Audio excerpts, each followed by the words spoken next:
প্রথম জংটা চাপালে তারপরে নিচের এই ধারে এটা না তিনটে দেবো না, এটা সামনে নিচে আছে বলে চাপা তিনটে ধরে চল চল চল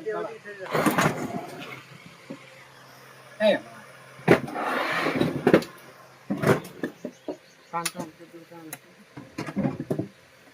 আপনি আপনার কিছু পরিচয় বলুন। হাই গাইস, আমরা যাচ্ছি কুলমোড়াতে, প্রোগ্রাম আছে 3 দিনকার প্রোগ্রাম। সৌভিকদের সেট আপ আছে, আমি চালাবো। আর আমার সঙ্গে যাচ্ছে ওই যে কি সুদন ভাই যাচ্ছে। তা আসি, দেখা যাক কি হয় প্রোগ্রামে, কত কি করতে পারি। আশা করি ভালোই বলবে লোকে। যাই।